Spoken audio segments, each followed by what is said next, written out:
আসসালামু আলাইকুম। সবাই কেমন আছেন? নিশ্চয়ই আল্লাহর অশেষ রহমতে ভালো আছেন। আমিও আলহামদুলিল্লাহ ভালো আছি। আজ আপনাদের দেখাবো বিশাল এক সবজি বাগান, যেখানে অনেক সবজি গাছ আছে। এই যে বেগুন গাছ, বেগুন গাছটাতে ফুল এসেছে। এ পাশে একটা বেগুন গাছ, যেটাতে বেগুনও দেখা দিচ্ছে। ওই যে ছোট্ট একটা বেগুন এসেছে। আলহামদুলিল্লাহ, মাশাল্লাহ মাশাল্লাহ। এটা লাউ গাছ, লাউ গাছে লাউ এসেছে। এই লাউগুলো টিকবে কিনা আমি জানি না। এই যে লাউর ডগা এদিকে চলে গেছে, ওদিকে চলে গেছে, যে জন্য কঞ্চি দেওয়া হয়েছে।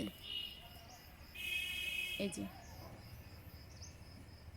এটা অবশ্য আপনাদের কাছে কিছুই না হতে পারে, কিন্তু আমার কাছে অনেক, কেননা নিজের হাতে লাগানো গাছ।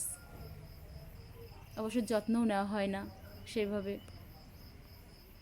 সেই তুলনায় আলহামদুলিল্লাহ। এই যে পুঁইশাক গাছ, কতটুকু গাছে দেখেন পুঁইশাকের ডিম হয়েছে।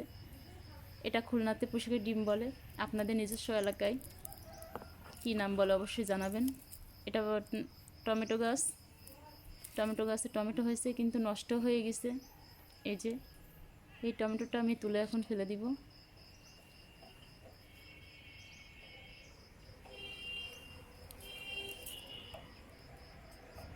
অবশ্যই যেটুকু দেখছেন বিনা যত্নেই হয়েছে। এইটাকে আপনাদের এলাকায় কী সবজি বলে আমাকে জানাবেন প্লিজ প্লিজ প্লিজ। আজ এই পর্যন্ত, সবাই ভালো থাকবেন। আল্লাহ হাফেজ।